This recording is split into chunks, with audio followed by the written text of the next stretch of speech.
The Cantina Chronicles continue. We're back.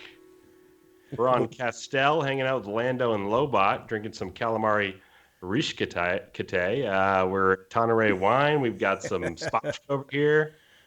Ben's got, what do you have in your hand over there, Ben? They just called it the Wild Bantha. I don't really know. It looks like a beer. Wild Bantha. I need to try that one. Yeah. Grab a seat. We're hanging out. We're talking comics this week. This is going to be a fun time. I'm waiting to talk about these issues, and I can't wait to jump into the sort of stories we love. Star Wars main run, Darth Vader, Dr. Aphra. Can't wait, guys. I've been waiting. Yeah, me too. Yeah, I was blown away by this week, man. There's so much stuff. I know you guys had read this like months ago, and I just like flew through it.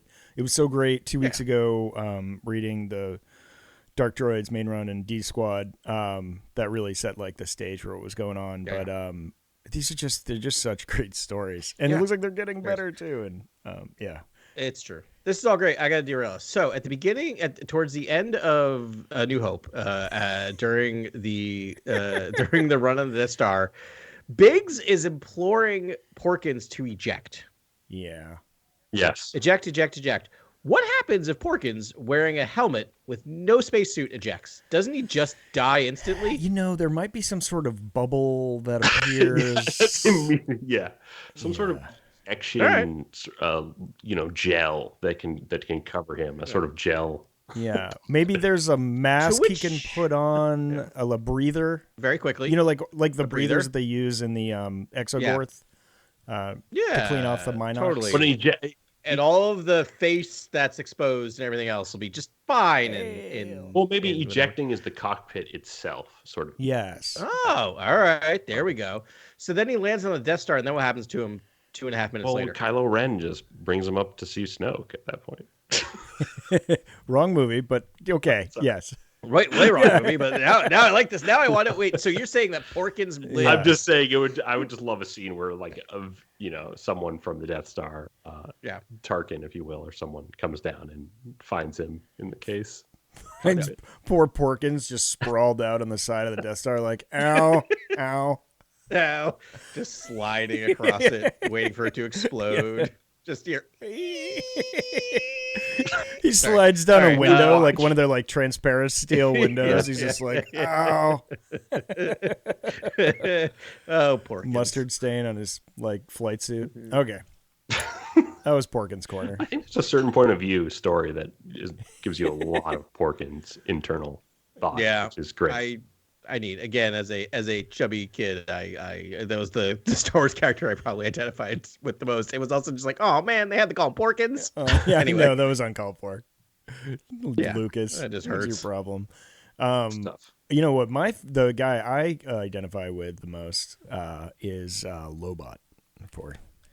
Ben trying to get us back on track. There we go. I wonder why. That is very Lobot. Yeah, I'm rock the Lobot head for this one. And actually, I should wear my headphones like this and just sort of like. Yeah, that is super Lobot. They don't really stay on. Gotta have some wires dangling out though. Yeah, I know. Now we got Shaggy Lobot, right? Unshaven I think Lobot. of it as a dreadlock Lobot. Oh yeah, totally. But only Disco around the Lobot sides. too at one point. Disco Lobot. Yeah, so we're gonna get there, and I don't know what order you want to do these in, Adam, but that was obviously the zenith of this experience. Was like, oh my gosh, they have been teasing that. Pod over, Lobot and Disco. So to bring everyone kind of up to speed, what we're talking about tonight are the 4 main run comics: Bounty Hunters, Darth Vader, Dr. Aphra, and the Star Wars main run. That the 5 issues of each, so 20 issues total, that take place during the Dark Droids miniseries big event. Really, we take them in any order we want, but I think we should talk about it, and probably we'll have the most to say, and I think Ben's the most hyped probably to talk about Lando and Lobot. Okay, sure. Let's talk. Why don't we talk Star Wars main run? That'd be issues 37 to 41 by Sewell, Muskabov, Rosenberg, Cowles, Segovia, and Berendo. Yeah.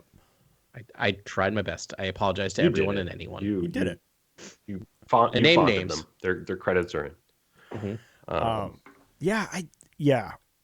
This story has been teased forever. There was that Lando run, which is really a lot about Lobot. And it was only like 5 or 6 issues they did this like Lando like mini series, and that was one of my first things, and I adored it, and that's what made me fall in love with Lobot. They like it really still just gave so much depth to Lobot's character in like a really meaningful way. He's like, and they talk about it, he's like the one grounding principle for Lando. He's like, Lobot like confronts him. There's a ton of just human Lobot, which I love. That's like, I mean, that's why I want poor Lobot to be saved, because like I just like his human interactions now. So they had all those flashbacks, and it was just like, there's a great scene where Lando admits that Lobot's the only person he tells the truth to. Otherwise, he is a prolific liar. Yes. More lies than truths comes out of that man's mouth. Like that's just his. Yeah. Well, he's also very influential, and I think there's a great few panels in these comics that highlight Lobot sort of telling Lando that people follow him and that people will follow him, and he's and Lobot essentially is a follower of Lando. That's his character sort of archetype, and I feel like that's a really beautiful moment, because and then like you guys are saying, it's Lobot's almost like Lando's heart, or at least helps him walk the right path, and I feel like and have sort of moral principles and things that we admire, and I feel like Lobot's part of that. And I think that when you see this sort of struggle in this issue and these few issues where he's in pain, and they're being hacked, and all the Dark Droid stuff is happening, and then what happens to him on the ship on Home One, or whatever Akbar is. That was just so cool. I was like, this is just so cool. It's really showing off their relationship in a really fun way, and I think Sewell just so it's so good. That's the thing. So if you haven't read these issues, again, we're always going to implore you to read the comics. They're wonderful. They really add to it. But if you haven't read these issues, like 4 out of the 5 of these issues are solely focused on Lando and Lobot. Like there's a couple of moments of our other main characters, but this is like a Lando miniseries that really is, as Ben you kind of alluded to, is almost a follow-up in some ways to the Lando miniseries that came out, like you said, years and years ago. And it's much needed. It's so fascinating that, like, you're right, like Lando is the moral compass. He's basically the person who calls Lando on his BS. And the second he's gone, Lando immediately slips back into the rogue, the scoundrel, right? And gets him into a heap of trouble, which is leading to something I'm very excited about in the comics. But we'll talk about that when we get to the end. Oh, yeah. That should be interesting. It was. I do like when Lando's like, I have to be me. I was like, nice. Yeah. I was like, yes, you do. Yeah. But that's the duality. It's awesome. Right. Yeah, he is. I mean, it is really a trinity of like what his personality. Like he is the scoundrel and the rogue, and I guess that's also the liar part. But it's the duality with he's also a leader of people, of just like Grant was saying, and like that's pretty much him in a nutshell. But I did love there were some duplicate panels from that original Lando series and this one in a flashback, and it was essentially Lobot's last request before Lobot goes dark mentally, in his implants take over. He said it was for Lando to fold his cards and do something good with his power, pretty much. Like I'm paraphrasing, but that was pretty much it. Yep. And that's just it's so powerful and so cool, and like and encapsulates what both of those characters are about. But poor Lobot has been like, I guess he's able to like see and think, but not emote or talk or like It's terrifying. That is such a nightmare. If you think about Lobot, I mean, it's especially disturbing considering what Lobot's name comes from. Yeah. It's like, it's just a portmanteau of lobotomy, right? Like, it comes from like a lobotomized robot. It's portmanteau of those two words, if you think about it. And so, like, they're like literally Sewell, like, I think, looked at that and went, oh, there's an idea. What is a lobotomized robot, right? Like basically this idea was a lobotomized human, and that's turned into a robot. And that idea of just like trapped in his own brain, it is horrifying. There's also like something like issue 4 of this, I think, when they're in Jabba's palace, is there are scenes that they took straight out of the movie Aliens. Like there are panels that they illustrated straight out of the movie Aliens, that was which I'm like terrifying. I loved it. I'm like, this is wonderful. Like this they've is just awesome. This is like this is some of the best Rancor or like Rancor stuff I've seen in Star Wars. Yeah. But there's a couple of panels I almost wanted to go back and rewatch Aliens and screen grab and put them back and forth, because I swear the artist that I swear Muskova looked at like Aliens and just like did it and just subbed out droids for Aliens and these characters for like the crew of whatever, but like the Space Marines anyway. But like I it is terrifying. And the other thing I wanted to ask about, and I don't know when a good time is to do it, so I'll just do it now. It sounds like we are actually going to get our Lando show, right? Like, from all intents and purposes, it seems like Donald Glover's talking about it. We know he is in charge of it. Like, it seems like it's moving forward. It seems like a no-brainer. You don't want to like give up on the Donald Glover like train, right? Like, they don't want to give up on having this person attached. Well, Atlanta's like one of the best shows in the last 10 years. One of the best characters. It's going to be so good. And so. The other side of this is Lobot is a character who gets 5 minutes of screen time, right? But like has been so well developed in the comics. Like, do we have to get Lobot in the show? Like, do you know what I mean? Like, is it? I think you do. Yeah. And again, like back to the implants and back to like our discussion of just what's going on with him in a cerebral way. It's so cool when the medical assistant droid, the 21B, highlights what those implants are all about and how he's just like going through all these different military strategies, computing, every different tactical route, and sort of there's no space for anything else. I would love to see that on screen. Like, I would just love to see a character introduced in a Lando show that is like this, I don't know, this incredible sort of number cruncher, sort of sidekick. That's like moral compass at the same time, like a weird, it's like so weird. Cool. Like, I was like, this is awesome. Like, I love it if they did Lobot, but at the same time, I would love a solo Lando. Like, really has many companions, has lots of adventures. I think can carry his own show as a character. We could actually have them, because it depends what period Donald Glover wants to do and if he's going to act in it or not. I think. He's got. Assume. Yeah, I would guess. Then, maybe you get him meeting Lando or Lobot for the first time. Like that could be really cool. And then they start off on their adventures or whatever. Yeah. I think Donald Glover also seems like a person to be also equally mystified by this character. Right. Like just seeing Lobot be like, that's freaking sweet. I wouldn't mind. I gotta do something with that. The Andor treatment, where it's sort of Lando's solo adventures for that first season, and then the second season maybe it's like meeting Lobot, as I was saying it, I was like, nah, this really Lobot's a second season character to me. I don't know, that's just he just feels like that to me. I'd say we're gonna get K2SO right in the second season of Andor. Like, I'm okay with this. And I hate to say like you have to. I'm not a fan of saying, I will never say you have to, that you must do this.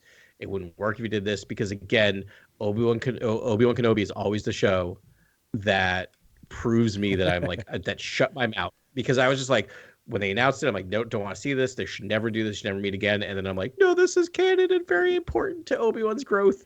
So I will always shut my mouth. But like, it seems like a missed opportunity if you're not having the heart of these two characters meet on live action. That's just my thought. Yeah. I see what you mean there. There's another character here that I love. I think he just goes by the Talkie. He's the ancient droid, thousands of years old. So we met him earlier too, and that was like the most heart-wrenching moment for me, where he brought Lobot back to consciousness for like a minute, and then like turned him back off again, and then got like thrown out an airlock or something. So, but it turns out he's a very funny droid. He's like. For an ancient droid, he has like a lot of personality. Like, it's weird how droids went in retrograde to like C-3PO after like when you had this one, like maybe he had too much personality or something. So I think what they're going for here is in canon, they talk about like R2-D2 having too much personality, and the reason why he's so weird is because he hasn't had a memory wipe, right? Like, the longer they go, and the Talkies has gone thousands of years without a memory wipe, so I think he's just become this sentient weirdo. That makes a lot of sense. That is so. I think Hu Yang reflects that sort of idea as well. Yeah, he's very humanistic. Sort of. Oh, I love that. I miss Hu Yang. I miss Hu Yang. Yeah. Wait, where is Hu Yang? Is Hu Yang on Peridia? Yes. He's All on right. Pretty with the gang. So we're gonna get more. We're gonna get more David Tennant for now. Yeah. That's great. What an ensemble it seems out there. in your anger. No, he's safe. But so the talking, there was one line that I just loved, and he was like talking about the pickle that Lando is in, because if he needs the Alliance's help and all that. But he was just like, he's like, yeah, so you can't go back and see them, but you can't get rid of me, and I won't help you unless you do the thing. He's like, and then he's like, and the only people strong enough to beat back all the people that have Lobot are, say it with me, the Alliance. And I just loved that. And he's like, and then he goes, you didn't say it, Lobot. So good. You didn't say it with me. Yeah, it's like it is a great character, and I love that. Like, he gets a weird, like, he disappears for like an issue and a half, and you forget about it. I was like, oh, he was just shoved in a locker in he turned him off in the Millennium Falcon. Turned him off and shoved him in a locker, like, shut up, nerd. It happened. But I will say, like, it's one of those things where it's so hard to where I stand with Lando on this, because it's a weird whole backstory, but he sold the talkie to Jabba because he owed Jabba to kind of get himself like Jabba off his trail. But this talkie is very important to the Rebel Alliance, and put the Rebel Alliance in the bind. And in the end, like, he did like fully just come clean in order to save Lobot. So there is this moment of just like, he admitted to he tried to lie his way out of it. And when it came down to, do I keep lying and save my own butt, or do I save my own friend? Yeah. He saved his old friend, right? He saved his friend at the point of putting himself possibly in the the literal firing squad of the rebels, right? Like, he is now going on trial. The sentence is death. Also weird that there's, I don't know, every time someone's like the rebels, like, we have a death penalty. I'm like, you have the death penalty? All right. This is still Mon Mothma's rebels. They were a dark force. I guess that's true. They are. I mean, I guess that's like Saw Gerrera's like, I will join the rebels, but I insist on a death penalty. Right. Yeah. There's lately, there's now, Adam, or whatever class. Yeah. The rebels are dead serious. That's true. That's true. I guess it's true. If I'm thinking about Andor, you're right, and I'm thinking about Rogue One. It does not surprise rebellion me. Now it's like it's not your grandfather's rebellion, Yeah. Actually, it is my grandfather's rebellion, because my grandfather's rebellion would definitely have the death penalty. Right. I guess. Sorry, no. Yeah.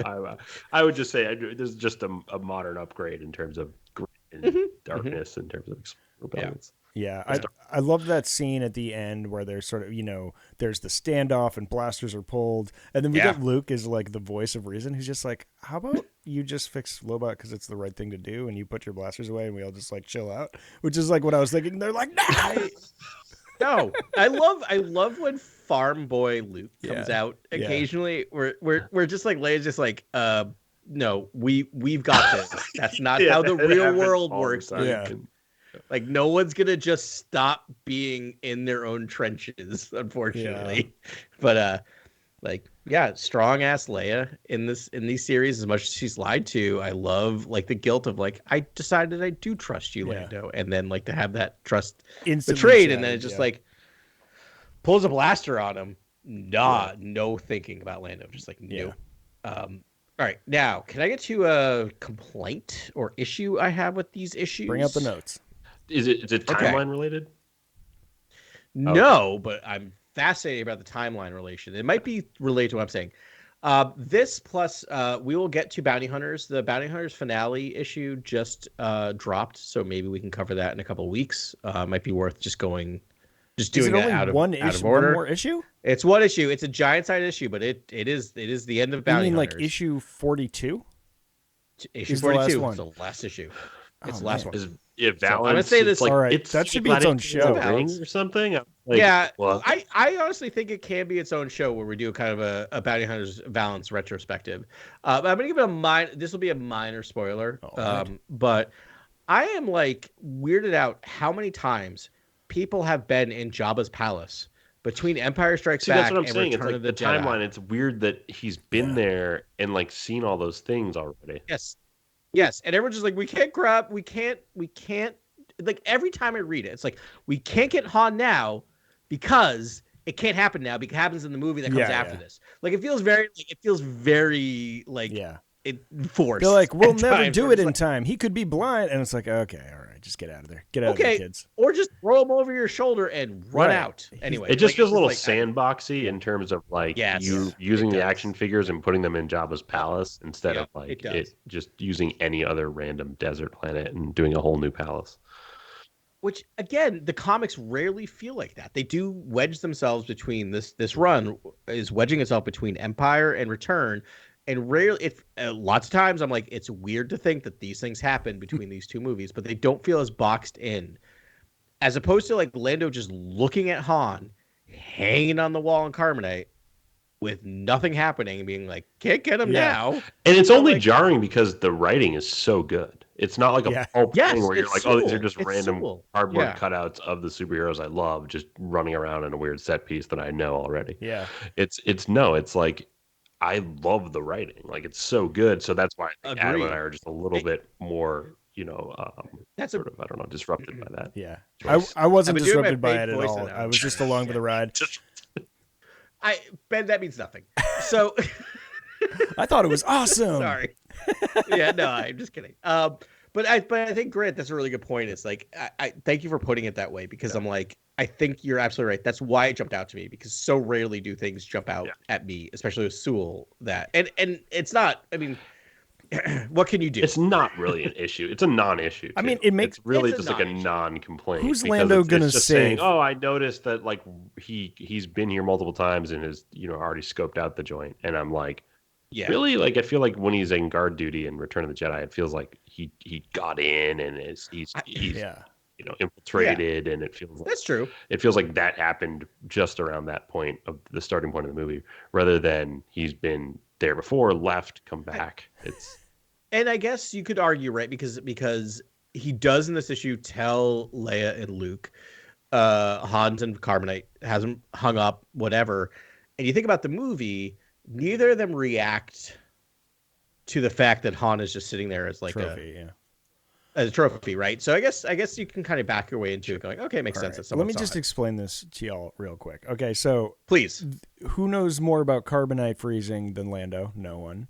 It's his carbonite freezer that froze Han, right? Oh, I love this conversation. So he knows. Yeah, so he knows how long it's going to take him out of it. Secondly, who does Lobot save first, Han or who does Lando save first, Lobot or Han? It's Lando. I mean, he does talk about in the comic how much he's like, we don't have love lost between us. Like they do not, like, Han and Lando are not close friends. Lando's like, oh, that's a bummer, buddy. Anyways, I gotta go save my friend. So I haven't seen this alleged second time he goes in and out in Bounty Hunters or whatever, but it's not Lando doesn't go in and out. That would drive me nuts. It's someone else looks directly at the thing. It's just like, I've done my job and I'm leaving now, and I'm like, just take him.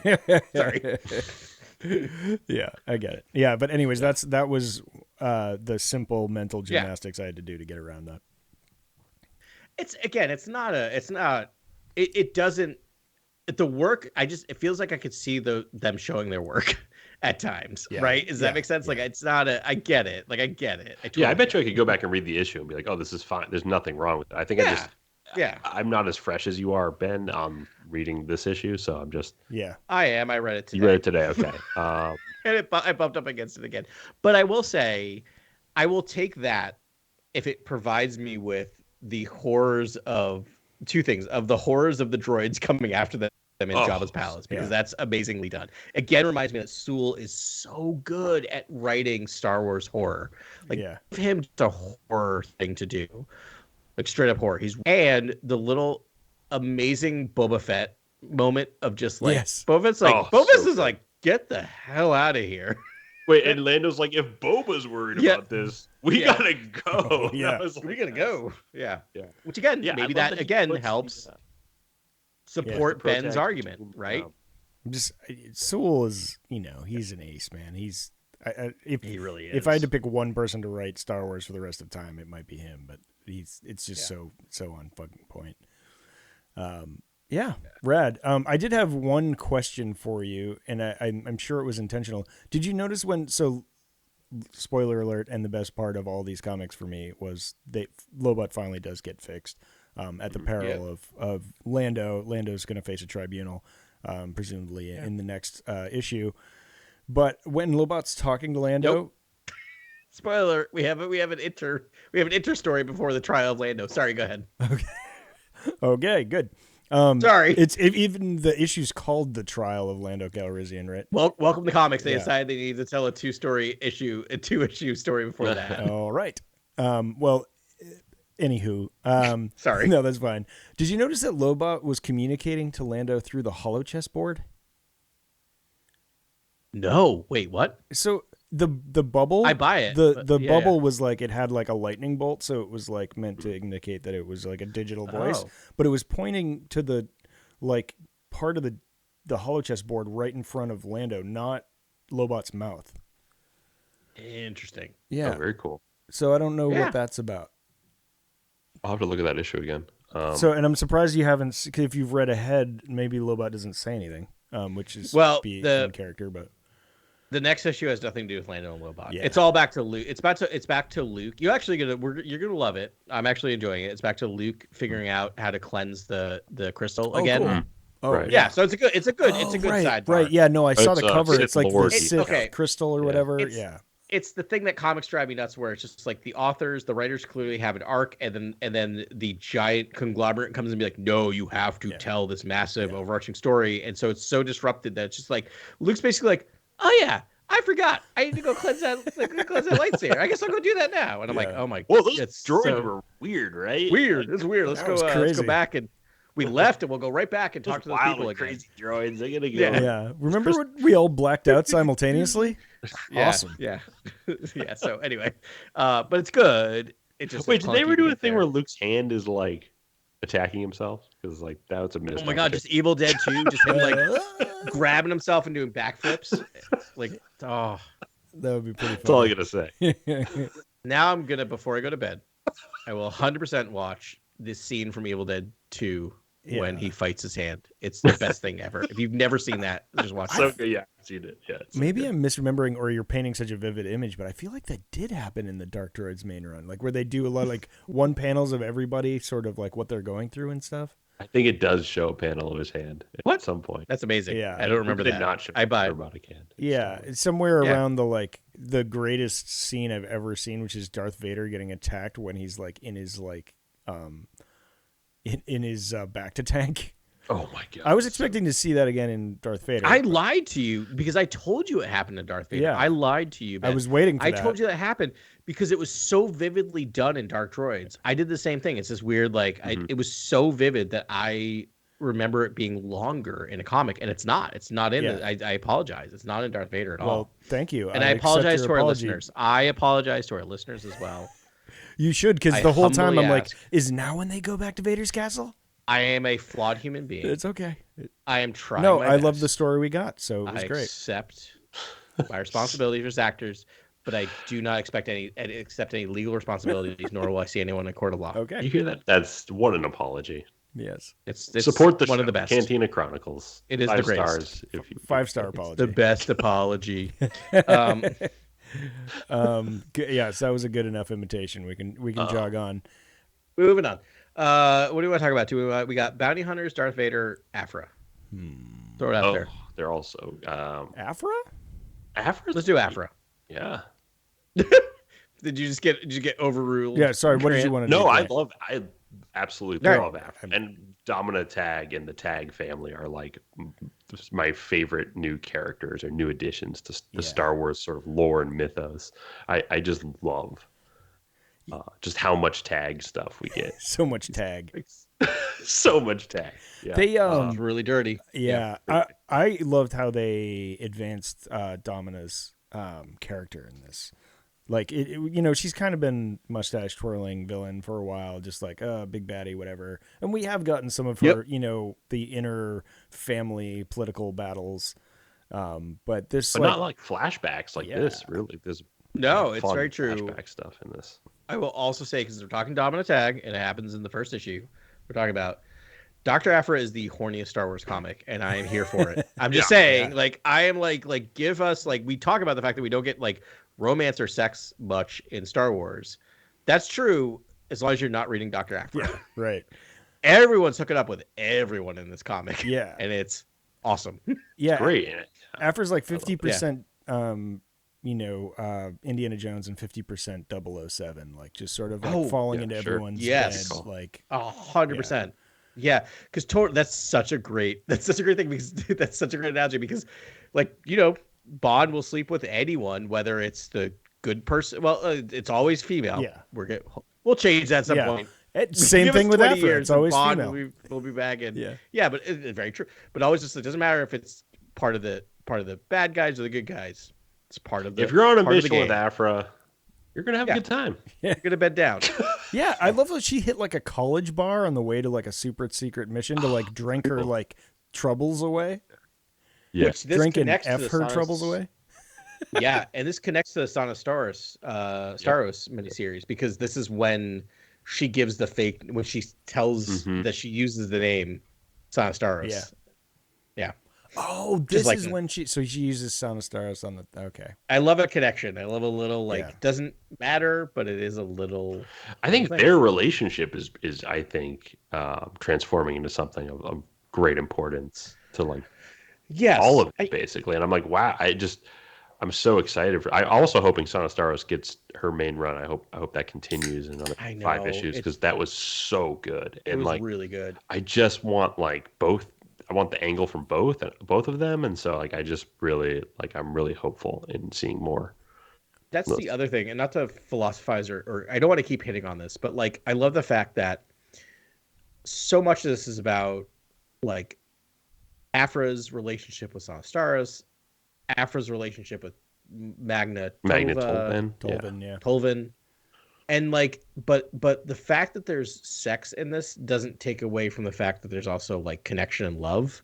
Like it like Alyssa Wong, who's writing this, is avoiding a morality tale, right? Of like sex equals bad, sex equals death in terms of like what we see in like horror movies. And so I'm just saying, like, I appreciate this. Like, you can trust your reader, right? Like we can separate these things a little bit. Actually, I mean, I had a really interesting read on that. So, I mean, for Grogu, Dominatag essentially in the first panel just drags Aphra into her bedroom with an amazing bed, by the way. You could land a, like a Lambda class shuttle TIE fighter in there, and just smashes, Aphra, and she's down, but I feel like, but no, I'm getting there. Going in the show notes, verbatim, but then like I really kind of felt like that little like detour to that college bar on it's Zulos. It had a great name. I actually translated it, and you got it. Zolzhaus. Yes, it's just like German like electro punk. It's some sort of Galater 3. Zolzhaus Galater 3. Yeah. Nice. I'll have to add that to my my read on her like drinking herself stupid there was to get over essentially getting raped by her boss. Yes. Good call, Ben. The second you started talking about that, like I did not put that together, but like the second you said like that happened and she went to a bar, I'm like, oh no. Yeah, it's the power play, right? It's the use of like, it's inappropriate. Well but called. So it was disturbing. 100%. I mean, awesome because it was disturbing and accurate. I was like, oh wow, they're just doing that. And just lucky, I was not in that. I was not thinking that, but now that you say that, that's I think you pretty much nailed it. That's tough stuff. Yeah. Or she just hates herself because she went along with it or something. No. Well, oh boy. I'm looking at the panels here. I don't know. I mean, she's drinking two glasses of booze at once. That's clear. What you're saying is very clear to me, and I know. See that now. Ben, say that. Yeah. I'm thinking Aphra and like what her character is in terms of like Star Wars, and like to me it's like she sometimes is in too deep, like always. That's just like, but like she's this genius who can get in too deep, and I don't mean in too deep in terms of like you're doing a mission or you're on the trail of something and you're basically die or something perilous. It's more of like you're in too deep, like when she gets thrown into space and like she's just in like a half second she's from a pressurized cabin to space. Like there are just moments where I just feel like she's struggling against the void, and so that's where all the love I think blossoms from, and all these relationships blossom from. It's like I'm struggling against the void of the pain and the terror that's out there in the galaxy, and I want to live in the moment and this sort of stuff. Yeah. But there's also disturbing dynamics like what you just said, Ben, with the dominant tag. I wasn't even thinking that. I No, thought there was I a want to talk mutual about that for a second because attraction, I'm but looking at I really so did appreciate I, and maybe it was my salacious mind, but I'm Yeah. looking at the panels now, and I think Ben called it because I'm looking at right like Aphra's being her confrontational, like jokey self, which would come off somewhat flirtatious, maybe, but like literally you have them in the bedroom and they're talking, and Dominatag pushes her on the bed. Aphra says oof. Dominatag talks, forcefully kisses her, like her eyes are open. She says, that's Ugh. it. Can work with that, she says. Then it cuts to the next day, and it's the next morning, and like she is when she's talking to Dominatag, she's really holding the bed sheets against herself in a way that's like very upsetting, in a way that like I think you could read it either way, but I think Ben's reading is just like when you really look at the panels and look at what the art is and what the lines are, you're just like, ooh, I feel gross as well. And then again, Ben, your point of like the next day of going to the bar and drinking yourself stupid and then trying to hook up with someone else, right? Just almost trying to like rewrite the history. Anyway, yeah, sorry, not to like too delve deep on it because we don't have to. Yeah, but yeah, I think your it's just, reading is 100% right. And it's so good. Alyssa Wong's so good. By the way, random aside, Alyssa Wong on the Marvel Infinity comics, which are the comics that you only get on Unlimited, is writing Alligator Loki right now. That looked really awesome, actually. They're super fun, like standalone 2-minute reads, and like her writing on that's really funny. And again, also we'll say, rests heavily on not a lot of dialogue, a lot of what's happening in the art. So she's really good at subtext. Right on. Yeah, I mean, this one, yeah, I mean, I think we hit on like the major points of it. There's a lot of things happened. A lot of relationship focus. Yeah, I mean, she was sent on an info reconnaissance mission essentially to figure out what's happening. I liked the side of Domina that was like child prodigy programmer, like engineer. And like then grew into a leader as well. And then I love the idea, like it just makes of course the tags were in a bidding war to like create weapons for the Clone Wars and like would pit, against both sides. So I just thought that was a fun bit of lore tie in there that they made their own battle droids that weren't used. Mm-hmm.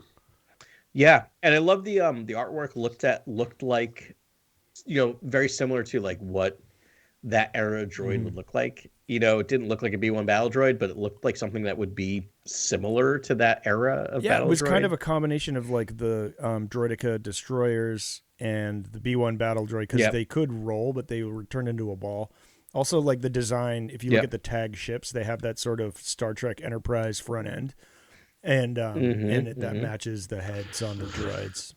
It trying to look like a droid gunship, like from the Separatist droid gunship, the sort of the head of the droids. Yes, exactly. Very cool. Yeah. Yes. So I mean, so they do that. Just Lucky, poor Just Lucky. He goes back to Canobite. He finally's had enough of it. Oh, and then ultimately she has to go save Magna Tolvin, right? Who is taken over. And then pulls in Sana and does that. I love Magna Tolvin. She's like my new favorite comics character. Big fan. I just think there's so much you could do with her. Like she's such a cool character. I'd love to see her in live action. But yeah, they really played up her hero aspect. She's a rising star in the rebellion. Like, yeah, to the point where she gets her name chanted as she exits. That's a lot. Yeah, which I love the fact that she's also just like, guys, stop. She's not at all boistered by it, right? She's like, nope, don't like this. This is uncomfortable. It makes it hit all the much harder when she gets her whole squad killed. Oh, yeah. Whoopsie daisy. Yeah, I forgot about that. Yeah, there's some really upsetting artwork in a good way in that scene where there's a part where I'm like, I think you just cut away from a guy getting his face ripped off by a droid, but I will like Anyways, next panel. Yeah. Next panel. But we end up with just like the whole series ends up with like basically all of this, but we get Aphra on her own. Yeah. right? Like I think we're gonna get some solo Aphra stories, which I like. I like building. We talked about it, right? Building the ensemble is part of a Star Wars, right? Yeah. Part of the lore, part of the pillars. But I at times I enjoy my Aphra alone Yeah. against the galaxy. So we'll see. Yeah, they always. It seems like she brings them all together and then shuns them all away and then brings them all together and all that. But I think her story is developing incrementally. Like she is changing as a character, and I think you're right. We could see some real love connection and throwing some roots down with Sana. Yeah, this one feels different, where she pushed them all away to save them, to protect them, as opposed to like to protect herself, right? Which seems like this is a good reason to leave everyone behind. Is like, I'm probably gonna not come back from this, and everyone else would die with me if I brought you with me. I think Aphra needs to survive into the New Republic era, just to run her own science division or archaeology division that would be of New Republic. You know what I mean? Like, she's only just running around the galaxy like a rogue because the Empire's in charge, and she doesn't want to be part of that, science division, or that's terrible. Like, it's the worst, option. Yet probably the highest, or most prestigious option, or whatever. So you have to see her story ending on the side of the Angels, right? Like, or the Rebels. I mean, in terms of the Angels, but I feel like the part of the storytelling is just like Lando's an amazing character, but somewhat pigeonholed in that, like, he's like, we see his turn at the end of Empire Strikes Back into Return of the Jedi. There's not a lot of like length of storytelling and of like watching Lando turn from a rogue to a rebel, right? Like, there's just not enough time there, which is fine. I mean, that's the movies. There's nothing wrong with that.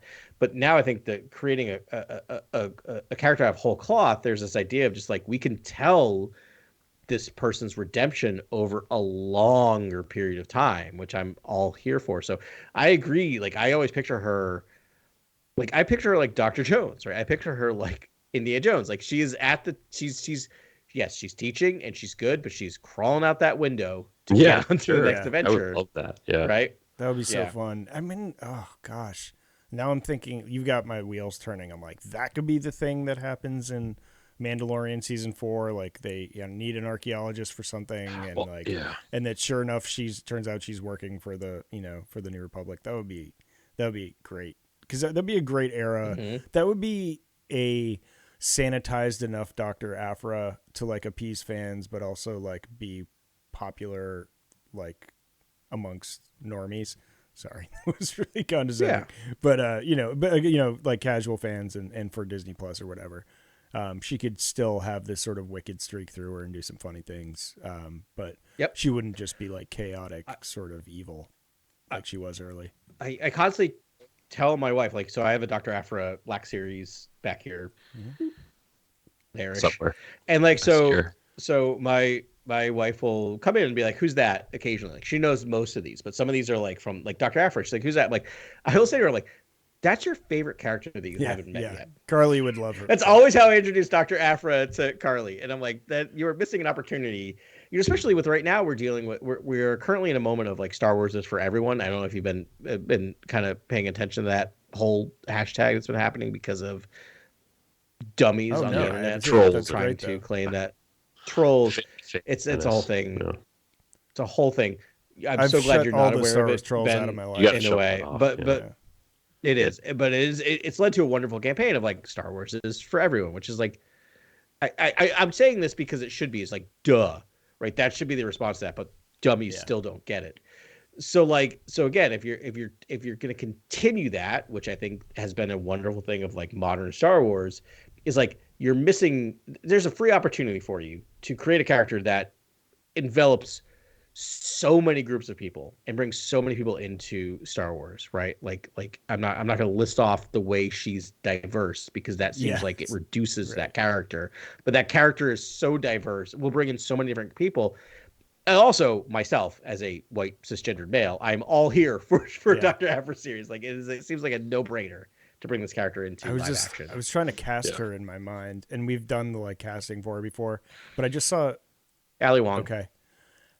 Yeah, I Sorry, just go ahead. saw What were you gonna say? It's good casting. I just saw the Warrior, which they finally canceled after I think 4 seasons, and it's actually fantastic. I saw it pop up. But I didn't expect much. I was expecting sort of corny kung fu, and I love kung fu, but sometimes it's just super corny. No, it's actually based on some writings by Bruce Lee. I guess he like wrote sort of the basis of the story, and the acting is fantastic. Like I want to pretty much everyone in the cast. Like there are 10 actors in there that were fantastic that could seamlessly slide into Star Wars, and most of them were Chinese. And that there's a couple like Irish characters or whatever.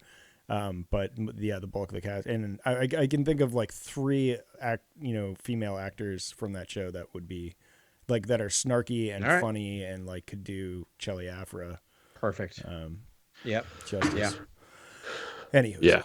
I've seen like Jessica Henwick rumors or fan casting. Right. I remember that. And she, she's obviously in Glass Onion and Matrix. Yep. I can see that. What was the Resurrections, the most recent one? Yes, Matrix Resurrections. What a confusing naming. I thought I thought Revolutions was the most recent one, but it's Resurrections. Revolutions it's Resurrection. It's like how I know we talk about how confusing the Thrawn, the naming archetype for Thrawn and for the High Republic, but boy, I got those down more than I got the Matrix movies. Yeah. Reloaded, Revolutions, Resurrection. Yeah. Yes. What's the next one going to be called? Recycled? Repeated. Rebirth. Reborn. Renaissance. Rebirth, Reborn. I don't know. Renaissance. No, 100%. 100% going to be Matrix Renaissance. Sorry. But that's a great segue to the comics, actually. And speaking of Thrawn and Thrawn Alliances and how confusing that naming scheme is, I think they're adapting Thrawn Alliances to the comics, which is really cool because those are kind of just like, kind of, I don't know, obscure sort of new canon books that you wouldn't think would be, priority to adapt, yet they're being adapted. But it's so juicy because this is the one with, I think, the Anakin Thrawn story. Vader, yeah, I think. Yeah. I think it goes both. It goes between both times. There's a lot of great visuals in that first book too. So like, I will probably collect the singles for this run. They're really good. I think this is the third. This is the third Thrawn novel that they're adapting in comics. Yeah. I think they've done it before, which is wild. Think about it, because they don't normally do that for any of the novels. They do it for the movies and TV shows. But I think Jody Houser wrote the Thrawn novel, the adaptation for that. It's really every time Jody Houser's name is named, I just have to say, she is a powerhouse who I don't think is written on any main run Star Wars comics, but they bring her in for miniseries and stuff, and she is so good. And essentially, they need to nail her down. What's happening in the main run stories right now are sort of working around what Jody Houser did in the sort of original trilogy era, or the Age of Rebellion era sort of comics that she wrote, which you have Leia, getting the Bosch Leia suit. You have all these huge moments that I think Jody Houser created essentially, and they're awesome. And like there's some of the biggest moments that I think characters can actually go through between films. And I just love how Sewell is working. I love that Charles Sewell is basically working with everything that Star Wars has ever put out, and sort of doing a handshake with it and sort of making it better, and basically like providing some support beams to like maybe concepts and character motivations and actual results and plot points that we know about, and sort of enhancing all that stuff. Like I just think that really good stuff. I'm going to jump in for a second. We have a new person on chat right now, Mini Eric, who is been very complimentary of what we're doing, Eric. But he asked guy in the top right with the Boba Fett helmet, that would be Grant. Yeah. That's you, Grant. I'm just gonna ask. He just had a question. What is your favorite Star Wars character? Oh, I love this question. Actually, totally. This is a great. Wow, is this for me really specifically? Yeah, it's for you. I do know the answer now, so don't lie. It's pretty. I have a pretty basic sort of primal answer. Don't lie. And then I have the answer that I would probably, if I was doing impression management and I wanted to, I wanted to affect how people think of me, I would choose this. But primally, it's Darth Vader. I think just James Earl Jones and what he brought to Star Wars is unique and one of a kind, and sort of makes the original trilogy what it is for everybody who's experienced it. And I feel like, James Earl Jones is the power and the heart of sort of Star Wars, in that you get so many great idols of the light side, but it's only in Vader that you really understand the duality of it all. And I think that Vader to me is just like, I don't know. I just think we need a new Vader sooner or later, because I don't know. It's just so cool to have a big, masked phantom with a sort of voice that is just shrouded in mystery. Yeah.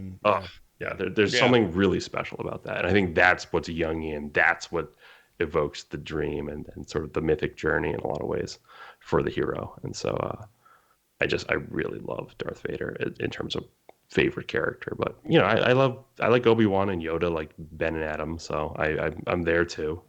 But well, you guys got to go next. I can't just be the only one here.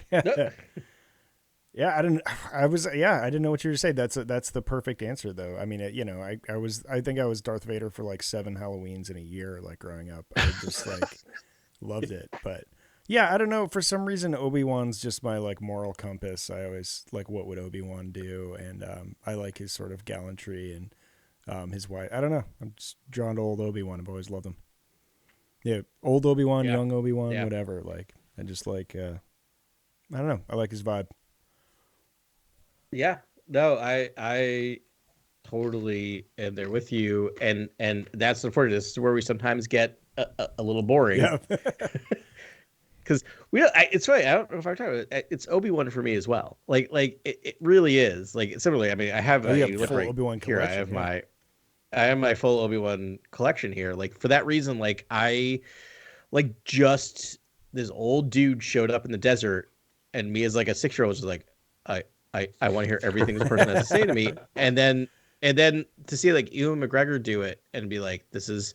I think that's part of it, is just watching Ewan McGregor do it to a way that just feels seamless. Do what there's no way this guy. Of goals. Yes. Oh, yeah. That's the thing, is like there's no way Ewan McGregor like grows up to be Alex Guinness, but like I don't question it when I watch him. By the way, Mini Eric has your back, Grant.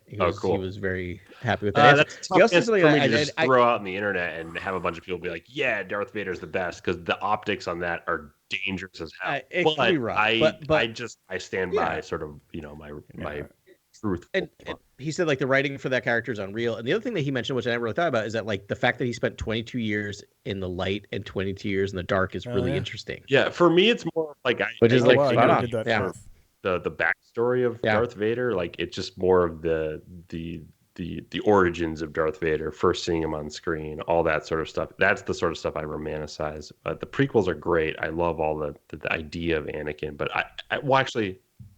I like the idea of Anakin more than seeing Anakin Skywalker. I think the idea is in the original trilogy, and it's so cool when it's highly mysterious that that backstory is a knight. To me, that's just fascinating, and I just really think George just hit it out of the park with that dynamic. The idea is there in the film, so I just feel like it's when you extrapolate on that and you expand it in the prequels, it's going to have a lot of fans be sort of upset that you upturn that rock. I don't know. That's just for me. I don't really like. You like the mystery. You like to not know some things. I like Boba Fett as being just this masked marauder, in the background. That's cool to me. Yeah. So, I think Darth Vader's great. But yeah, Anakin. That I do like the duality of Anakin Skywalker, Darth Vader. Yeah. Very cool stuff. It was just always just the Phantom in shrouded in darkness was just with the voice, James Earl Jones. Yeah. I don't know. It's chills. You know what I mean? Just pure. That and his theme song slapped. So. Yep. Yeah. Imperial March all the time. You just like, oh, it's on. I wasn't huge on Imperial March. It was more just the dialogue moments, the quiet moments with Vader. Whenever it was just a dialogue moment or just like a really character to character moment with Darth Vader. I was like, oh, this is some of the best stuff I've ever seen. Yeah. Even when he's just like about to choke someone or whatever, it's just terrifying. It's great. Right on, man. Well, speaking of Darth Vader, should we pivot to the Darth Vader comic? That's what a good segue. See how that works? Well done. All right, yeah. So we're gonna do Darth Vader 37 to 41 by Pack, Enienko, Blay, Karimanga, Yo, and Farahando Jr. Or you, not Yo. Yeah. So yeah, we got a lot. This is another one where I feel like they tied it in as much as possible to Dark Droids, but there's a lot of other stuff going on in this run of Darth Vader. It's basically him coming back to the dark side in a lot of ways. Well, it's kind of weird. Yeah, I guess he's really embracing his go for it. Dark side, but it's like a referendum on Yoda. Yoda dialogue is just getting parsed apart and just, I don't know, sort of nailed to the wall, and then they're just basically trying to come up with counterpoints to almost everything Yoda said in the original trilogy. But in this one, it's about, hate leading to suffering, and Vader deciding that no, hate leads to power, and sort of being empowered by his hatred. And that's like a big running theme from the get-go, right, in the Vader issues we read. That's part of the Sith creed, right? Like there's like the Jedi sort of mantra, but there's a Sith mantra that's the opposite, like the inverse. And I think, do they use any of the same words though? Because yes, I think they do. Okay. I think they use like fear, hate, whatever, but it makes you stronger, whatever. Yeah, Sith code. Here we are. Yep. Through passion I gain strength. Through strength I gain power. Through power I gain victory. Through victory my chains are. Nope, I was wrong about everything. Okay, but there's no hate in there, right? No, there's not. There's no hate, which is weird because you feel like they would just like take the inverse of everything, right? I really thought that's what they did. But fear leads to anger, anger leads to hate leads to suffering. Like that isn't the Jedi code either. That's just, I'm just talking about Yoda dialogue. Like you'd say, right? Yeah. Well, there was some sort of like coaching by that droid that was a droid for a Jedi, and I couldn't tell you who that Jedi was right now, but he was saying like you need to like actually to like solve this problem, you need to embrace your Jedi teachings. So maybe that's why he droid that had a Jedi master basically. Yes. Was with a Jedi master, with a Jedi Knight. And I don't know which one it was, but it looks a lot like the training droid from The Force Unleashed. And he was a training droid. He has a giant red sort of eye on the front of his eye in the center. Yeah. Yeah. He's cool. Yeah, I thought that was really cool. And almost trying to like dive deep into the Force with Vader, and it really sort of is reverent about the Force and about the Jedi, and I thought that was really cool as a sort of juxtaposition. Yeah.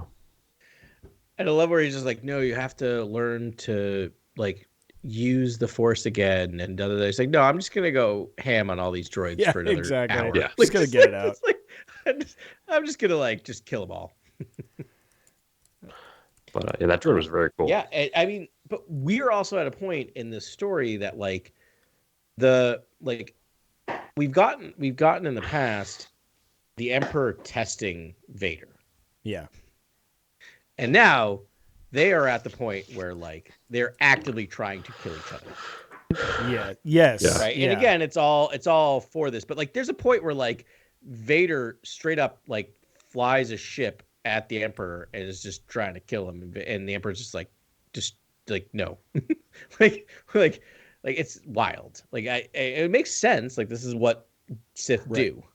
Is that they test their power. Yeah, this is like the infighting that we're, definitely doesn't relate to our there's no parallels to our current day in any of this, as we see the Sith infighting and the dark side sort of tear each other apart. But like Grand Vizier Masameda, the Emperor, Vader, this is like a triple prong. Like everyone is basically has barbs out for Vader essentially, and it's cool. Like it's really fun to read. I was like, this is great because it's like this is the infighting. This is what you want to see, because people aren't going to be down with Vader. Vader basically is all about Vader. He's learning to be selfish almost, or Greg Pak is almost taking him in like I guess Vader's starting to like self-actualize and understand his power a little bit. Is that what's sort of happening here? As I read, is he starting to become a Sith Right. master? Yeah. Not just like right, like he is like this is what like if we got to the point where he did kill the Emperor and took over, this is Darth Vader that we would get to, right? Like he's learned the secret of harnessing hate for power, right? And being ruthless to a point that is not just petty. The other thing I was gonna say about the Emperor, which is just ruthlessness personified. Sorry, late in the night. As I read it, he basically just destroyed a few blocks of Coruscant in order to shut down the the droid uprising. Like, right? Like he just trained the lasers on everything around the Imperial Palace. Right? Like, that's what I was reading that as. Yeah. Wild. Again, not surprising, but just like. Well, didn't Leia just set up a strike mission on like the Imperial Palace like days before? Yeah, she did that as well, and so he's just like, well, F you anyways. Yeah, I've been waiting for this battle for a long time, and they just, their relationship ebbs and flows, but it's pretty exciting to see a Sith apprentice gearing up to take down a Sith master. I'm just like pretty excited about that, but he's still overmatched, man. So I was doing a little bit of research there. Sorry, I sort of fell out of that conversation for a second. That droid is not named, but it is a Jedi training droid, and that one in particular aided Jedi Master Kirak Infila. And I looked up the training droid from Force Unleashed. It's the same shape, but it has two eyes instead of one. So they kind of iterated it a little bit. Interesting. But I mean, the homage is definitely there. Cool. So we have that. Yeah. These are pretty metal issues too. Just Vader just wrecking house. Yep. Cool. Yeah. I don't really have too many notes on this. Just love Greg Pak's writing. I love the flashbacks. Like Greg Pak's just constant use of flashback and like weaving in like Obi-Wan, I guess recent as Obi-Wan, sort of Anakin, Obi-Wan, story moments, using all that stuff. Really, really great stuff. Yeah. And we'll talk about the Schism Imperial. Later at a later date. Right. That's the most recent one, or maybe that was the last panel. It's teased. It's the last panel that is then examined more. I'm into the Schism Imperial. I can't wait to see what they bring to the table. Rossamator's got Slime Moore got her crew, which are the Schism Imperial. We will meet them in upcoming Vader issues. Very cool. Yeah, I don't mind it, other than it seems very comic booky, but I'm interested. I need one Perrin appearance with Slime Moore, where she's just taking a call from Perrin or something. Yeah. Come on. That is like, okay. I will say that Andor season 1 is a 9.5 out of 10. And the only reason they didn't get a perfect 10 out of 10 is because they teased and did not show Slime Moore. That's it. That's all. Check off Slime Moore. What did you do? The only reason why it's not a perfect 10. Yep. You could have just seen like Slime Moore just in the distance out of focus. That's it. While dinner 100% party at the party. At the party. Yeah, sure. I would have just eating one of those like weird worms out of that drink or whatever. Right. That drink that would have been great. It was built for a sort of panda reveal. Slime Moore eats the worm from the weird slurping up the worm. That's it. Yeah. And I'd be like 10 out of 10. Done. Perfect. Andor is perfect. Yeah, her eyes just staring daggers. Yeah. She's a great character, and I love her in this issue too, because she is just kicked around by Palpatine. It is gross. She's like doubled over from this like force sickness, and is force weight. And there was one thing, her nose is and bleeding. he's just like, look at this trash. Like, I forget what he said to her, but was just like so demeaning in the time, and she just sort of like limps off during the battle, like between the two of them, and then ultimately at the end you see she has an agenda, which was cool. But more like sigh no more. Am I right? Good one. Sorry. Sly no more. I'll let myself out. He says something like I can end the pain for you right now if you'd like, or Yeah. something like that. And like it's so clear that means she's like, no, I'm good. Oh yeah, that was the first thing he did. Yeah, with like Mhm. creepy over the shoulder. I can end your life right now if that'll make you happier. And then, but there was another one like mid battle where she's just like lurching around between the two of them, and he's just like, you're not as pathetic as this, and it was like, ugh. But good times with Sly Moore. I'm looking forward to more of her. Rough stuff. Agreed. Bounty Hunters. Baby. Bounty Hunters. Now I'm kicking myself for not reading that last Bounty Hunters issue. I'm probably gonna read that tonight. It just came out this Wednesday. Like it just came out this week, so we will maybe in a week or two. It's the arena on Tatooine or something. Is that what it's called? Something like that. Yeah. So it's called the Secret Weapon. Oh, okay. But on the cover, it's Death Match on Tatooine. I saw that. I was like, that sounds very Bounty Hunters to me. Very monster truck. Oh, how I'll miss you. Sunday. Get your Bounty Hunters. So I guess if it's ending, they do need to really tie up Bylert Valence's story because he's the main character of Bounty Hunters because reasons.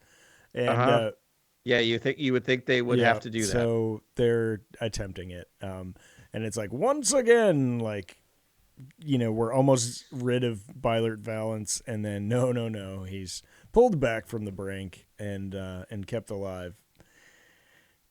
We are teased with the fact that they're going to hunt down and kill him because he is a merciless killing machine at this point. She even had him in the crosshairs, and I was just like, and just can't do it. Can't do it. It's like, why can't you do it? I would have done it. Why can't you do it? This character does not show up in anything post this. There's no reason you can do this. This does not affect canon at all. Like you can't kill him. It doesn't harm anything. But he has grown on me a lot. What page count per character though? In Star Wars comic history, is Valance high up there? High. Has he been in a lot of comics in the old EU days and everything? Even the new EU, just with this run alone, he's in there as much as Aphra. He's so much. I think Aphra, he's almost like a sanctified comics character of just the comics medium almost. Sort of and he's romanticized for that reason specifically. Therefore, we shall probably have endless comics. It's never gonna happen. But Grant, that's interesting. I need to go back to a comment that Ben said before that, which was, "I'm sorry, you said he's growing on you." Well, a little. Listen. I gotta throw some flowers. I like now. You guys have been on the. Oh, no, good. And I hate him. And the reason why I'm on the fence is because of what Grant had said, where he's sort of the opposite number for Vader, and I mean he doesn't have the Force or anything. But there are a lot of similarities, and he is kind of a tragic figure. And I don't know. When I think of him through that lens, then I'm like, all right, this makes it, this is an interesting character. They've done some things. But the thing is he just gets kicked around all the time. And it's like, he never really gets a redemption. I think his wife's already dead. He's got like nothing to live for, and they can't make me believe that he does. And, and it's like his life is one tragedy over the other. He's got this like Kyotian, that's not the right word, but Don Quixote-esque mission to save Han Solo for some reason, and it's like because Han Solo saved his life one time, I don't know, or helped him out one time. That's a pretty good nitpick. Yeah. I do think that's pretty good prosecution of maybe why the character isn't an iconic sort of Star Wars character at the center of the story for a lot of us. He just takes L's, dude. Even in the Squadron series, the TIE Fighter series with Han Solo, he just took L's there too. Yeah, it's like his origin basically. He's like an anti-hero Vader, really, in a lot of ways. Where he's does bounty missions. He gets into the odd scrum with people, but at the same time, he has a good moral compass, and he'll do the right thing, but he also showcases that sort of hybrid, man and machine sort of dynamic, and sort of explores that when Vader, is dealing in mysticism and familiar relationships and Shakespearean drama and things like that, where Vader's not always in the cyborg sort of realm and sort of talking about that stuff, but Valance is. He's I live here. But then when they started working in the Mourner's Whale and like his backstory, I thought that was cool. I was like, okay, this is cool. Like he comes from was it the Unbroken Clan or Mourner's Whale? I don't know where he comes from. But Mourner's Whale with that was cool. Yeah. Yeah, and that was cool because it was like showcasing maybe some old, sort of faction he used to run with, and then obviously the TIE pilot program and all that. Like when he joined the Empire, I was like, this is maybe you either choose do the faction stuff or do the Empire story and sort of make everything hinge off one of those. But it feels like what you're saying, Ben. It feels like both are kind of muddy and there's no real place to land with his story. Could I counterpoint? Sure. So, a character that spends 90% of his time hating himself, telling us why we should hate him, and not, in my opinion, demonstrating enough why we should like him, makes me not like him very much. You have convinced me, Valance. I don't like you.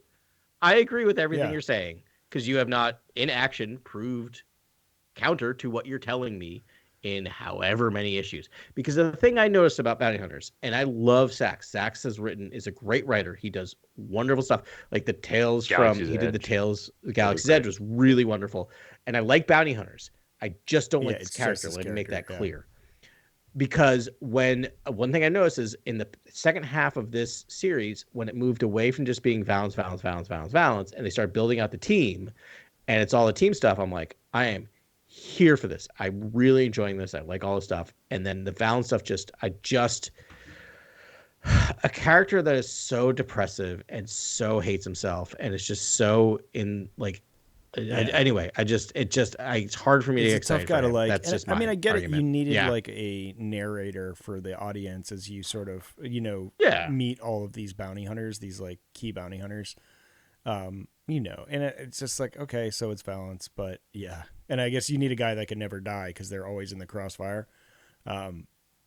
It's like, it may be his end. He may, I don't know, either way he's going to go, but he made it to the end of Bounty Hunters. So it just means this whole time I'm just like, well, I could have used some more Bosk. Or I could have used some more Boba Fett. Or, I could use more IG-88 or I don't know, all that. Yeah. I don't know, but I did the rest of these characters, they introduced a lot of new characters as well. I mean, Tashu Leech and Tianga built out. and Losha. Actually, I really, by the time I saw Losha, get back together, I was like, oh, okay. This is like, I love that she got buff all of a sudden. Buff, like swole Losha. Yep. Yeah. Because she's just like, whatever. Totally. And she got, I don't know. I just thought it was kind of great. I feel like this is the series I'm looking forward to. Weirdly, I'm looking forward to the most of rereading in order because I think I will appreciate it more because they did like per capita of all of these comics. Second, I mean, like really close in front of Dr. Aphra, create a whole new cast of characters. You create a whole new like area of the universe, which I appreciate, of the galaxy. Yeah. And they gave us Forlom and Zuckuss moments. Right. I mean, that's the other thing I'll say is I will always be grateful for so much Forlom and Zuckuss. My two favorite. I thought Sachs did a great job. I thought he gave us more Forlom and Zuckuss than I thought we would get. Yeah. I was very happy with him. And did not disappoint in terms of like they made them. They're such weirdos, and I love how weird they are, and they didn't back away from how weird they are.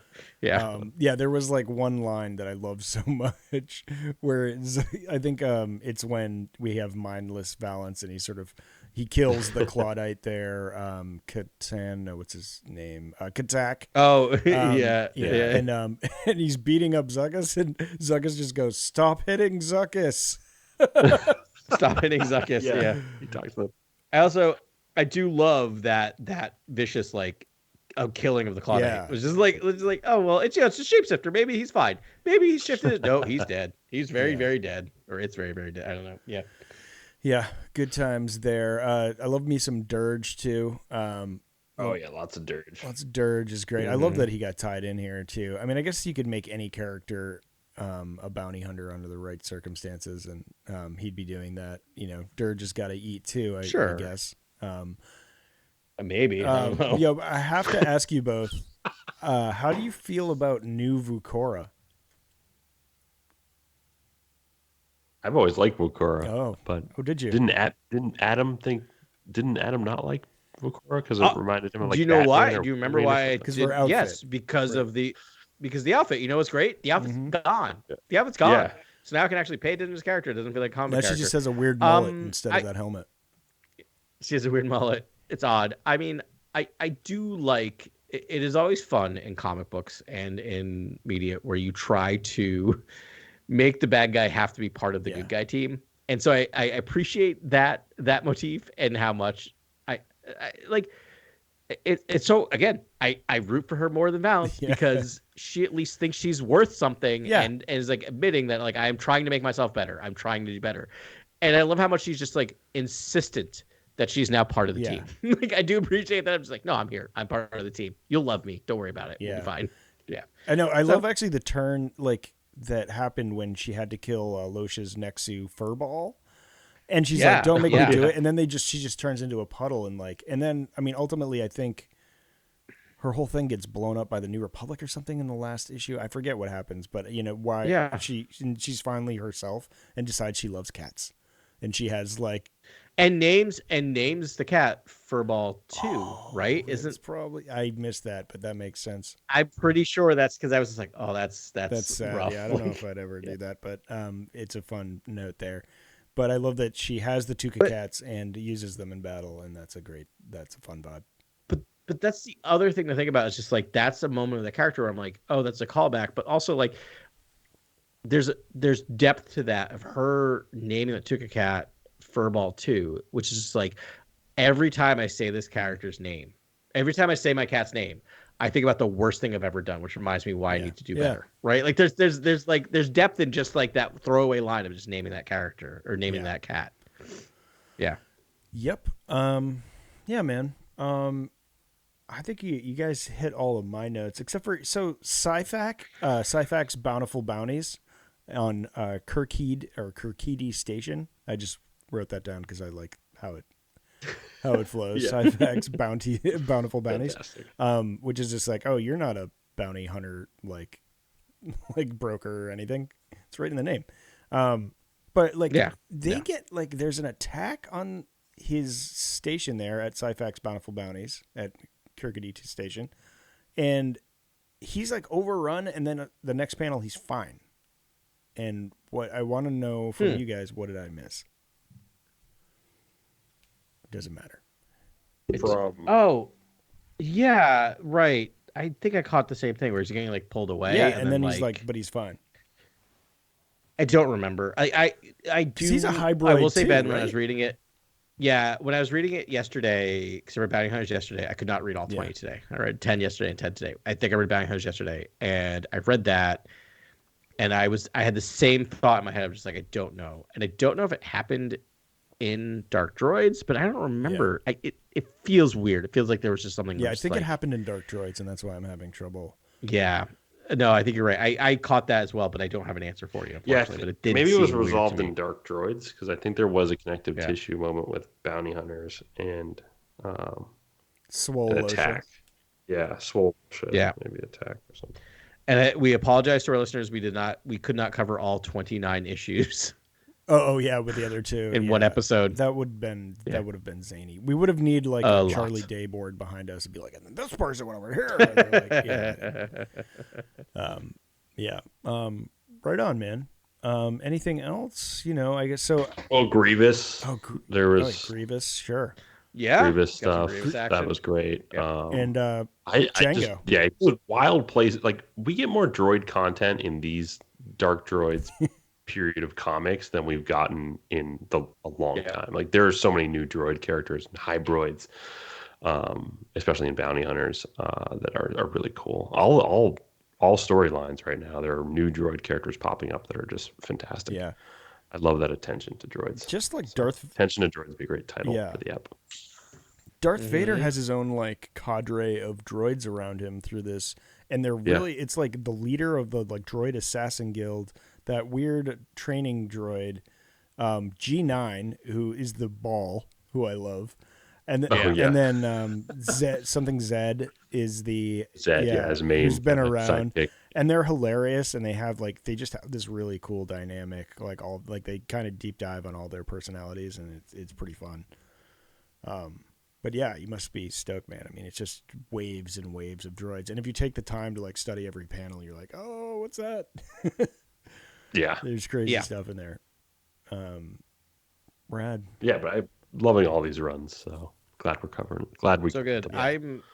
I'm very happy. I thought I've talked about before, so I won't rehash it, but the Dark Droids crossover went really well for a crossover as good as you can. But I'm now looking forward to, now that we're past all of this, to kind of each of them going off in their own direction and really focusing in on characters. I think so. Bounty Hunters ends with the next issue 42, and then immediately following is Sachs, the same writing crew and drawing crews, off to do Jango Fett. There's a Jango Fett series coming. So fun. Yeah, that's gonna be fun. So this, you can see, is kind of leading up to it, because we got some Jango Fett crossover. There was Jango Fett in these issues too. 100%. And just reading that, I'm looking forward to his take on Jango. That's a character, give me more. Such a great character to explore. Yeah, that'll be super fun. Yeah, ultimate bounty hunter, right? That's he's a different take on the on the bounty hunter, and he's almost like classic bounty hunter in that he is just taking the bounties and doing the work and not getting lost on side missions. Endless side missions.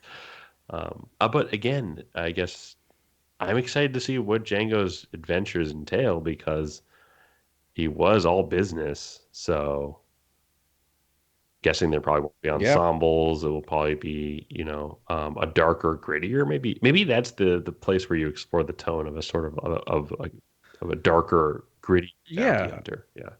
And it makes more sense. I mean, I think our biggest complaint about Bounty Hunters is that the title of the series, Bounty Hunters, and it spent so much time only on one character.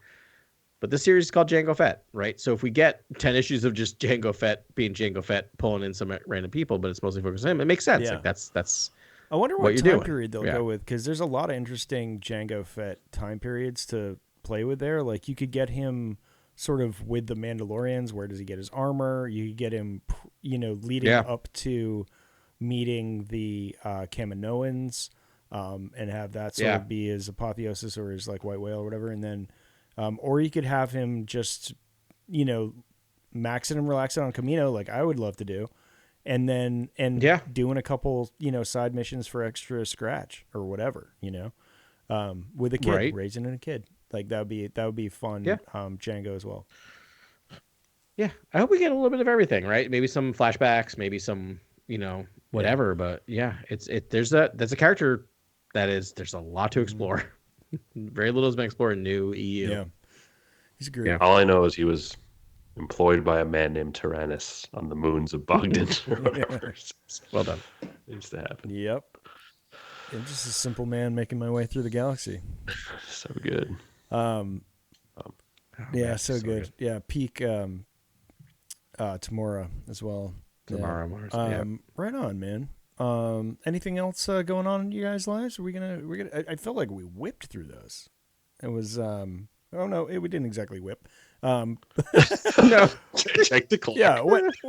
I think the clock would disagree, but I think we got through them as fast as we possibly could. I just had such a good time reading them and discussing them with y'all.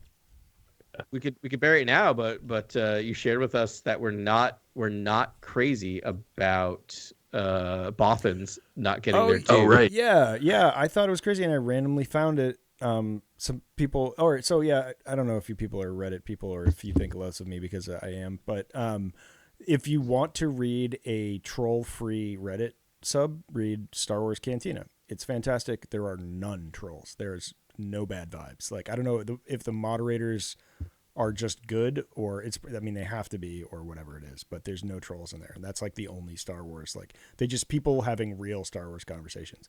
But one of them was, someone mentioned, how come we don't see Bothans? And I was like, ding, ding, ding, alarms went off. We've talked about that 100 times. And sure enough, someone pulled a quote from the guy, and it was absolutely intentional.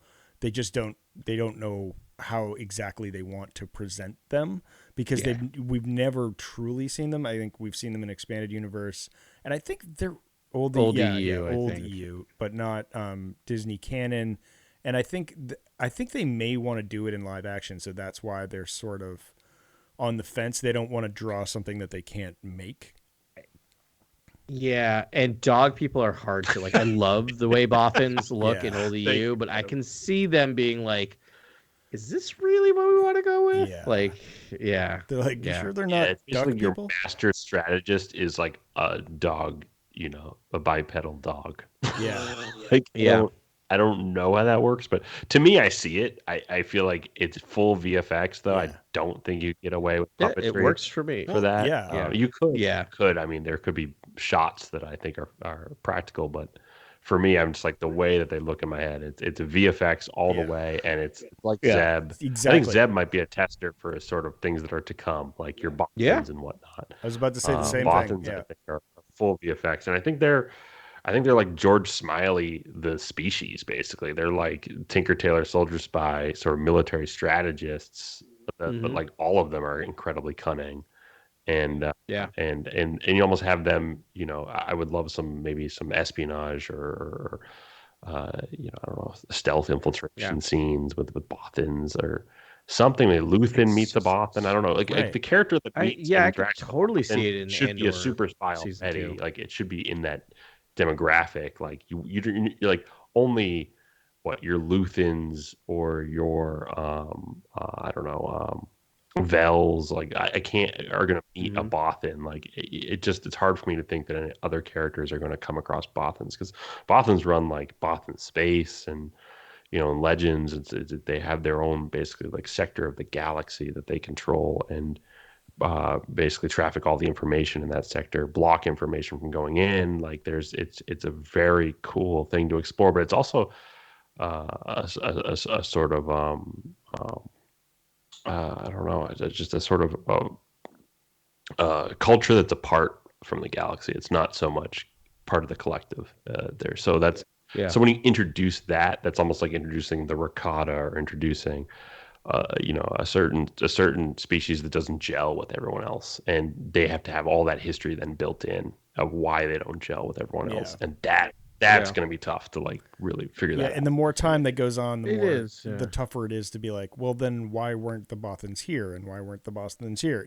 Why aren't they represented in the Senate, or like maybe they were, maybe they were like maybe they saw flaws in the Republic, or whatever. However you want to start doing the Bothans and why they have their own area of expertise, or you don't have to do any of the legend stuff. Honestly, you could just scrap all of that, and they could just be a new character that's happens to be a spy master, and that's just one of the many Bothans. And that is probably why they're just stuck, because it's stuck in between both of those things, and they can't quite. To me, Andor season 2 or Andor season 3 would be like the coolest way. I was gonna say it seems like a natural before. addition to Andor season 2. Yeah, it just seems like it makes sense. Cool. They're gonna do what they're gonna do, but they talked a lot about the fact they addressed the idea that there's not enough aliens or non-humans in Andor season 1, and that more are coming for season 2. And part of me is like wondering, was that just like a slight like, don't you worry, it's happening. Bothans are coming. Yeah, right. I mean, we've made a public plea several times to Mr. Gilroy to please give us some Bothans in Andor 2.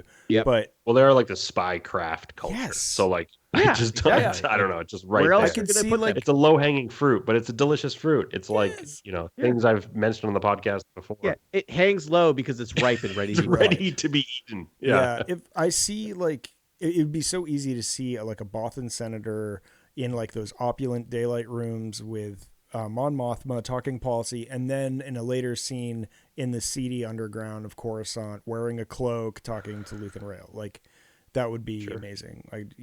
That's incredible. Totally. Fun stuff. Yeah, love it. Or flipping through a laser field in some stealth mission, or like in a sort of briefing scene. Like you can see them. I can just see them in certain and even just walking around. A sort of cabin space in a ship or something like.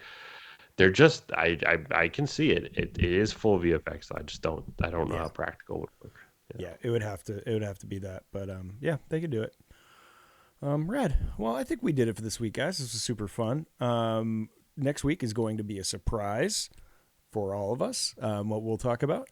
And it'll be great. But we'll be talking about Star Wars. Hopefully, we'll get some more news and doing all of that. But yeah, drink up. And we'll talk to you next week at the bar on Cantina Chronicles.